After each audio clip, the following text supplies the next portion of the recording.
देखो अब यहाँ पर हम देखने वाले हैं स्थितिज ऊर्जा के बारे में।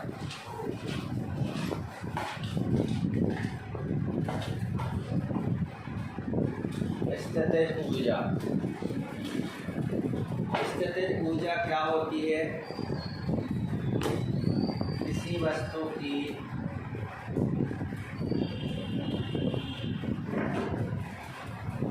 विकृत अवस्था, किसी वस्तु की विकृत अवस्था, या तो हम किसी वस्तु की विकृत अवस्था ले सकते हैं या फिर कह सकते हैं किसी वस्तु की विशेष स्थिति के कारण। किसी वस्तु की विकृत अवस्था या किसी वस्तु की विशेष स्थिति के कारण उस वस्तु में जो ऊर्जा होती है उस ऊर्जा को ही हम क्या कहते हैं? स्थितिज ऊर्जा कहते हैं। और स्थितिज ऊर्जा को इंग्लिश में पोटेंशियल एनर्जी कहते हैं। इसे हम किससे प्रदर्शित करेंगे? पीई से प्रदर्शित करेंगे। मान के चलिए कोई वस्तु पृथ्वी की सतह से कहाँ पर चली गई है? ऊंचाई पर चली गई है। जैसे यदि हम मान के चले कि ये क्या हो गई हमारी पृथ्वी की सतह है। अब वस्तु कहाँ पर है? पृथ्वी की सतह से स्मॉल h ऊंचाई पर है। अब स्मॉल h ऊंचाई पर वस्तु है तो वस्तु की ये क्या हो गई? विशेष स्थिति हो गई। तो इस विशेष स्थिति के कारण ही वस्तु में जो ऊर्जा होती है उस ऊर्जा को हम क्या कहते हैं? उस वस्तु की स्थितिज ऊर्जा कहते हैं। इसे हम पोटेंशियल एनर्जी कहते हैं। इस कारण से हम किससे शो करते हैं? पीई से प्रदर्शित करते हैं। अब आपको याद ये करके रखना है कि वास्तव में स्थितिज ऊर्जा में होता क्या है? वस्तु की स्थिति देखी जाती है पृथ्वी की सतह से। तो कुछ बिंदुओं को समझ लीजिए। यदि कोई वस्तु पृथ्वी की सतह से कुछ ऊंचाई पर है तब तो उसमें क्या रहेगी? पोटेंशियल एनर्जी रहेगी, यानी स्थितिज ऊर्जा रहेगी। यदि कोई वस्तु कहाँ पर आ जाती है? पृथ्वी की सतह पर आ जाती है तो फिर उस वस्तु में पोटेंशियल एनर्जी का मान कैसा होगा? शून्य। जितनी ज़्यादा ऊंचाई होगी या जितनी अधिक ऊंचाई होगी पृथ्वी की सतह से उस वस्तु में उतनी ही अधिक क्या होगी?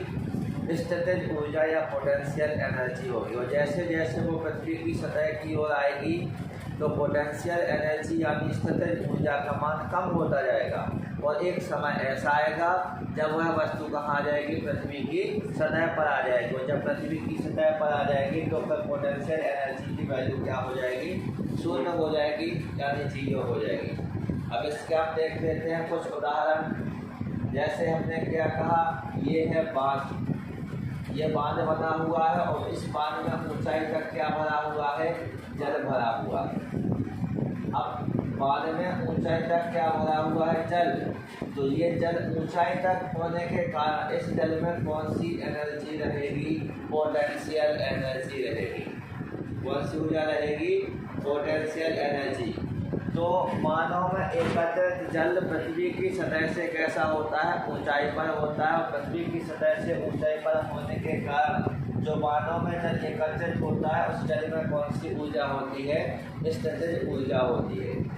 इसके अलावा यदि हम देखें तो यदि आपने देखा होगा पहले के खिलौने आते थे उसमें चाबी भर देते थे तो फिर वो खिलौना आगे की हो जाता था। कब तक? जब तक उसकी चाबी जो भरी गई है वो ख़त्म ना हो जाए। तो हमारे द्वारा जो कार्य किया गया है, चाबी को भरा जा रहा है, माने कार्य किया जा रहा है। तो जो कार्य किया जा रहा है वही कार्य उस यंत्र की स्प्रिंग में स्थितिज ऊर्जा के रूप में संचित हो जाता और वही स्थितिज ऊर्जा फिर किस में परिवर्तित हो जाती? गतिज ऊर्जा में। क्योंकि वो यंत्र या छोटा जो गाड़ी है जो छोटी को कहाँ पर चली जाएगी? आगे की ओर चली जाएगी। तो वो स्थितिज ऊर्जा किस में परिवर्तित हो जाएगी? गतिज ऊर्जा में परिवर्तित हो जाएगी। ऐसे ही पहले आती थी घड़ियाँ। जब सेल नहीं होते थे तो घड़ियाँ ऐसी ही आती थी। उनमें क्या होता था? चाबी को भरना पड़ता था और चाबी को जब भर देते थे तो फिर वही चाबी उस घड़ी में लगी हुई स्प्रिंग में स्थितिज ऊर्जा के रूप में संचित हो जाती थी। मतलब ऊर्जा किया गया कार्य संचित हो जाता था। और फिर उसी कार्य से फिर वो क्या करती थी, स्थितिज ऊर्जा उस घड़ी की सुइयों को चलाने में कैसी थी, शामिल थी। तो या तो आप इस उदाहरण से समझ लें कि मानव में जो जल एकत्रित होता है वो पृथ्वी की सतह से ऊंचाई पर होता है, और पृथ्वी की सतह से ऊंचाई पर होने के कारण इसमें कौन सी ऊर्जा होती है, स्थितिज ऊर्जा होती है। या फिर जो बच्चों के खिलौने होते हैं उनमें क्या कर दिया जाता है, चाबी को भर दिया जाता है। जब हम चाबी को भरते हैं तो हमारे द्वारा कुछ कार्य किया जाता है, वही कार्य उस खिलौने की यंत्र में स्थितिज ऊर्जा के रूप में संचित हो जाता है, और जैसे ही हम उसको रखते हैं या छोड़ते हैं तो खिलौना आगे की ओर बढ़ने लगता है। मान स्थितिज ऊर्जा किसमें परिवर्तित होने लगती है, गतिज ऊर्जा में परिवर्तित होने लगती है। और ऐसा ही ठीक होता है किसके साथ, स्प्रिंग वाली घड़ियों के साथ, क्योंकि पहले सेल तो हुआ करते नहीं थे, तो उसमें क्या किया जाता था, घड़ियों में चाबी को भर दिया जाता। अब उसी चाबी को भरने के कारण वो स्थितिज ऊर्जा के रूप में किया गया कार्य संचित हो जाता था। वही स्थितिज ऊर्जा घड़ियों की सुइयों को चलाती थी, जो स्थितिज ऊर्जा किसमें बदल जाती थी, गतिज ऊर्जा में परिवर्तित हो जाती थी। एक और दैनिक जीवन से संबंधित अच्छा उदाहरण देख लें आपने, गुलेल तो देखा ही होगा। गुलेल की रबड़ को पकड़ करके खींचते हैं, या फिर बैंड को समझ लीजिए जो बालों में बांधते हैं, उस रबड़ को पकड़ के खींचते हैं। हम उसको पकड़ के खींच रहे हैं, मतलब हमारे द्वारा काम किया जा रहा है, और काम किया जा रहा है तो वही कार्य उस रबड़ में स्थितिज ऊर्जा के रूप में संचित हो जाएगा। और जैसे ही हम क्या करेंगे, उस रबड़ या बैंड को छोड़ देंगे तो वो रबड़ या फिर जो गुलेल की पट्टी होगी वो आगे की हो जाएगी, तो वही गतिज ऊर्जा में कैसे हो जाएगी, परिवर्तित हो जाएगी। तो ये सब उदाहरण आपके किसके थे, स्थितिज ऊर्जा के। तो स्थितिज ऊर्जा में हमने देखा किसी वस्तु की विशेष स्थिति या विकृत अवस्था के कारण उस वस्तु में जो ऊर्जा होती है उसे उस वस्तु की कौन सी ऊर्जा कहा जाता है, स्थितिज ऊर्जा कहा जाता है। अब हमें देखना है यहाँ पर मुक्त रूप से गिरते हुए पिंड की यांत्रिक ऊर्जा। मुक्त रूप से गिरते हुए पिंड की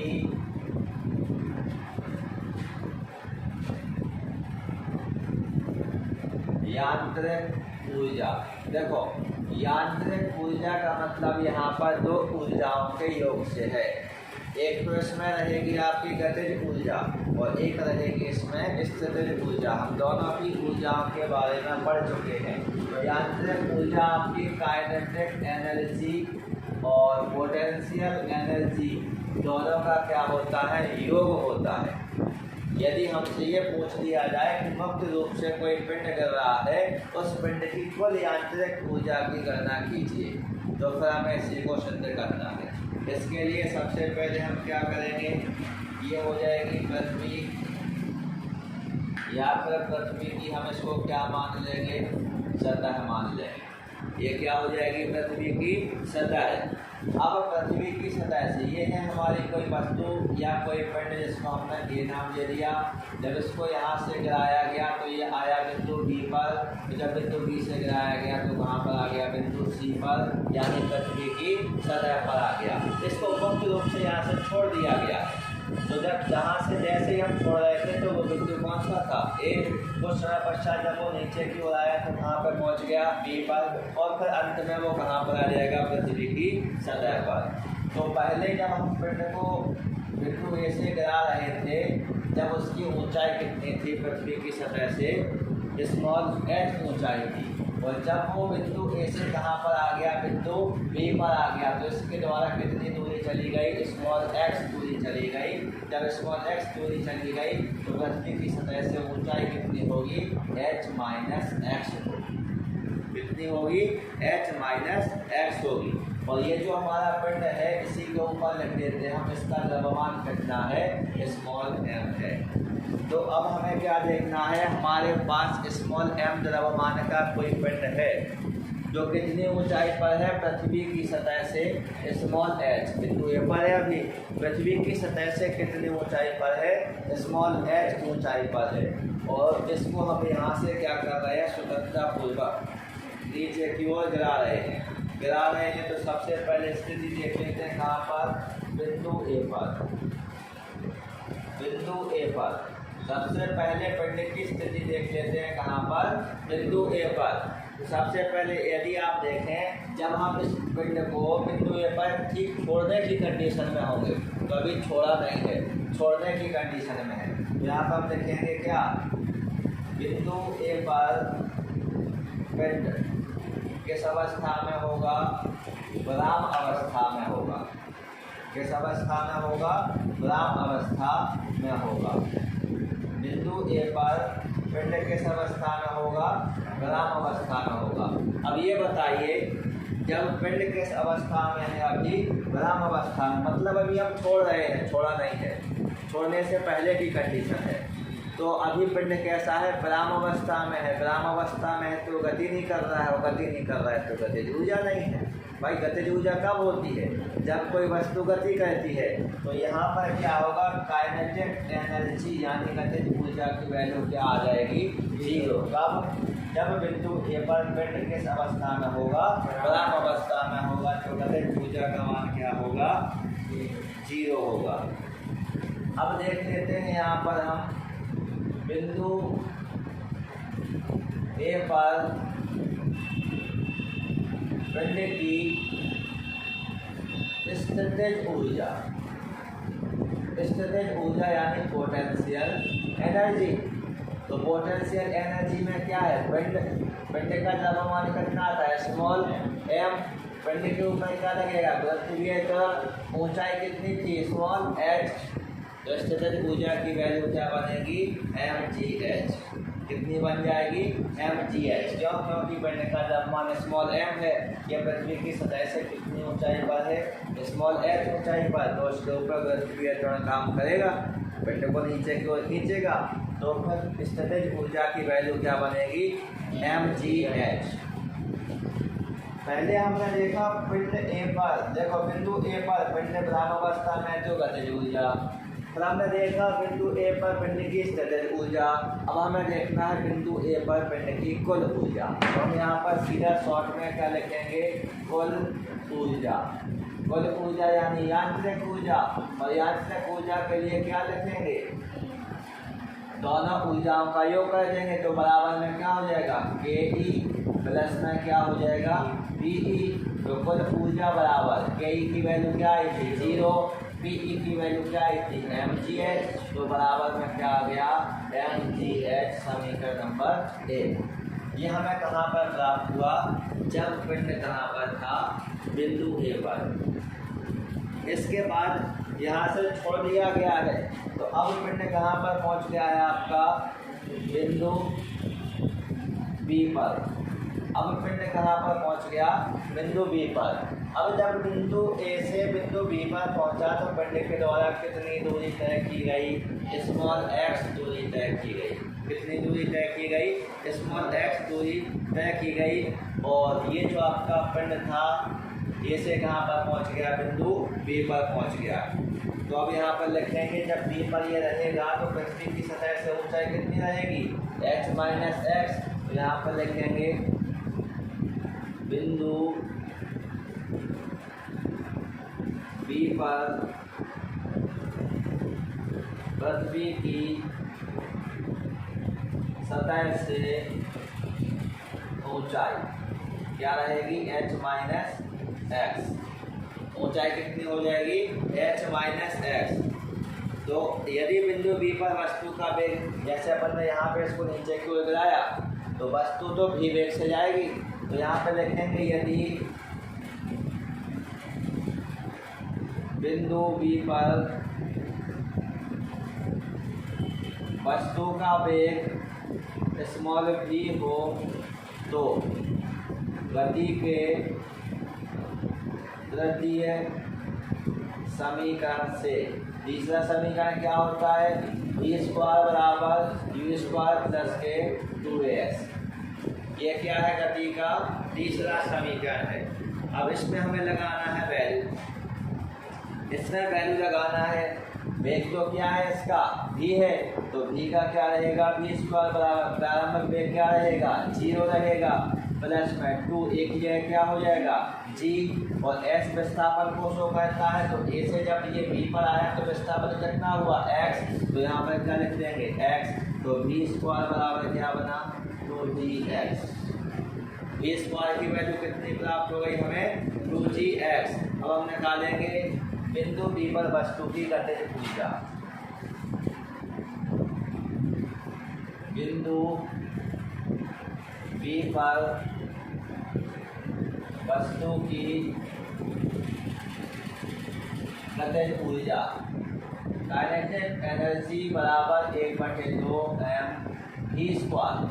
ठीक है, अब v स्क्वायर की वैल्यू तो हम पहले ही निकाल चुके हैं 2gx, तो यहाँ पर v स्क्वायर की जगह इसका मान रख लेते हैं बराबर 1/2 का 1/2, और यहाँ पर क्या था अपना स्मॉल m का स्मॉल m। v स्क्वायर की वैल्यू क्या है 2gx, तो यहाँ पर इनटू में क्या लिख देंगे 2gx। ये 2 से 2 कैसे हो जाएंगे कैंसिल हो जाएंगे, तो के ई बराबर क्या बचेगा mgx। गतिज ऊर्जा की वैल्यू हमें कितनी प्राप्त हो गई mgx। बात समझ गए। अब हमें देखना है वस्तु की स्थितिज ऊर्जा। वस्तु यानी पिंड, वस्तु की स्थितिज ऊर्जा पोटेंशियल एनर्जी। देखो पोटेंशियल एनर्जी बराबर तो mgh होता है वैसे तो यहाँ पर m तो रहेगा ही रहेगा, g भी रहेगा, लेकिन अब ऊंचाई हमें देखना है, ऊंचाई कितनी है h माइनस एक्स, तो यहाँ पर क्या लिख देंगे h माइनस के एक्स। अब क्या देखेंगे बिंदु बी पर वस्तु की कुल ऊर्जा। कुल ऊर्जा में क्या करेंगे, कुल ऊर्जा बराबर काइनेटिक एनर्जी प्लस में क्या हो जाएगा पोटेंशियल एनर्जी, दोनों को जोड़ देंगे। के ई की वैल्यू क्या प्राप्त हुई थी mgx, प्लस बी की वैल्यू क्या है mg कोष्टक में h माइनस एक्स बराबर mgx का mgx प्लस इस mg का गुणा कर देंगे h के साथ, तो क्या बनेगा mgh plus minus minus mg का गुणा करेंगे x के साथ, तो क्या बनेगा mgx। ये mgx से mgx आपस में कैंसिल हो जाएगा, बराबर में क्या बचेगा mgh। समीकरण नंबर 2। समीकरण नंबर 2 में हमें क्या प्राप्त हुआ है बिंदु बी पर वस्तु की कुल ऊर्जा या फिर पिंड की कुल ऊर्जा। अब हमें क्या ज्ञात करना है बिंदु सी पर। बिंदु सी पर बात को समझ लीजिए, बिंदु सी पर वस्तु की स्थितिज ऊर्जा। अब वस्तु कहाँ पे आ गई बिंदु सी पर, बिंदु सी पर आ गई माने कहाँ गई पृथ्वी की सतह पर। पृथ्वी की सतह पर आ गई तो ऊंचाई तो है नहीं, ऊंचाई नहीं है तो h की वैल्यू 0, और जब h की वैल्यू 0 रखेंगे mgh वाले फॉर्मूले में तो 0 ही आएगा। तो हमने पहले ही कहा था कि पृथ्वी की सतह पर तो स्थितिज ऊर्जा का मान क्या होता है 0 होता है, तो हम यहाँ पर सीधा लिख देंगे पोटेंशियल एनर्जी बराबर क्या है 0। अब हमें निकालना क्या है इसकी, क्या निकालना है इसकी गतिज ऊर्जा निकालनी है। तो सबसे पहले यहाँ पर अब अपन निकाल लेंगे इसकी गतिज ऊर्जा। इसके बाद हम देखेंगे बिंदु सी पर। बिंदु सी पर कौन सी ऊर्जा देखेंगे गतिज ऊर्जा। बिंदु सी पर गतिज ऊर्जा। बिंदु सी पर गतिज ऊर्जा को देखने के लिए सबसे पहले आप यहाँ पर देख रहे हैं कि बिंदु सी पर पहुँचते टाइम जो पिंड था, पिंड का वेग क्या था, पिंड या वस्तु पिंड का वेग क्या था v है। तो क्या लगाएंगे गति के तृतीय समीकरण से, गति के तृतीय समीकरण से। तृतीय समीकरण क्या है v स्क्वायर बराबर u स्क्वायर प्लस के 2ax। ये क्या है गति का तीसरा समीकरण है, और इसमें हम देख रहे हैं कि वेग अपना क्या है v स्क्वायर पहुँचते टाइम प्रारंभिक वेग क्या था 0, तो क्या रहेगा इसका 0 का स्क्वायर रहेगा। इसके बाद क्या है 2a, यानी ये तो आपका रेखीय त्वरण था, यहाँ तो रेखीय त्वरण काम करेगा, तो क्या लिखेंगे g एस का मतलब क्या है, विस्थापन। विस्थापन कितना हुआ है, ए से कहाँ पे आ गई वस्तु, सी पर, तो टोटल विस्थापन कितना हो गया, एच हो गया। तो यहाँ पर क्या लिख देंगे, एच। तो ई स्क्वायर बराबर क्या निकलेगा, 2gh। अब हमें इसकी वैल्यू कैसे रखनी है, गतिज ऊर्जा के फॉर्मूले में, यानी कि ई बराबर क्या हो जाएगा, 1/2m v स्क्वायर। यहाँ पर v स्क्वायर की वैल्यू को रख देंगे तो क्या बनेगा, के ई बराबर 1/2m। v स्क्वायर की वैल्यू क्या है, इंटू में 2gh। दो से दो कैसे हो जाएंगे, कैंसिल हो जाएंगे, क्या बचेगा, के ई बराबर mgh। और अब हमें, अभी तो अपन ने ये स्थितिज ऊर्जा देखी थी, यहाँ स्थितिज ऊर्जा की वैल्यू 0 आ रही थी, और यहाँ पे अपन ने क्या देखी, गतिज ऊर्जा। अब हमें क्या लिखना है, कुल ऊर्जा। कुल ऊर्जा, कुल ऊर्जा बराबर क्या, काइनेटिक एनर्जी प्लस में क्या हो गया, पोटेंशियल एनर्जी। दोनों को जोड़ देंगे तो काइनेटिक एनर्जी तो आई है mgh, पोटेंशियल एनर्जी आई है 0, तो 0 जोड़ देंगे तो केवल क्या बचेगा, mgh ही तो बचेगा। इसको मान लेंगे समीकरण नंबर 3। अब आपने क्या देखा, आपने देखा कि जब कोई वस्तु स्वतंत्रता पूर्वक ऊपर से नीचे की ओर गिरती है तो विभिन्न बिंदुओं पर उसकी कुल ऊर्जा, जिसे हम यांत्रिक ऊर्जा कहते हैं, कुल ऊर्जा जिसे हम क्या कहते हैं, यांत्रिक ऊर्जा। और कुल ऊर्जा वास्तव में होती क्या है, गतिज ऊर्जा और स्थितिज ऊर्जा का योग होता है। तो ये कैसी होती है, संरक्षित रहती है। क्यों, क्योंकि हमें समीकरण 1 में भी mgh प्राप्त हुआ बिंदु ए पर, बिंदु बी पर भी हमें कुल ऊर्जा कितनी प्राप्त हुई, mgh प्राप्त हुई। और जब वो पृथ्वी की सतह पर वस्तु हमारी आ गई है तो वहाँ पर भी हमें वस्तु की कुल ऊर्जा कितनी प्राप्त हुई, mgh ही प्राप्त हुई। तो इन तीनों समीकरणों से हम ये स्पष्ट कह सकते हैं कि स्वतंत्रता पूर्वक गिरती हुई वस्तु की कुल ऊर्जा, स्वतंत्रता पूर्वक गिरती हुई वस्तु की कुल ऊर्जा, कुल ऊर्जा माने गतिज ऊर्जा और स्थितिज ऊर्जा का योग प्रत्येक बिंदु पर कैसा होता है, नियत होता है। तो आपसे ऐसे पूछा जा सकता है कि सिद्ध कीजिए कि स्वतंत्रता पूर्वक गिरती हुई वस्तु की कुल ऊर्जा का योग कैसा होता है, प्रत्येक बिंदु पर नियत होता है। तो ये आपका क्या हो गया, ये क्वेश्चन हो गया।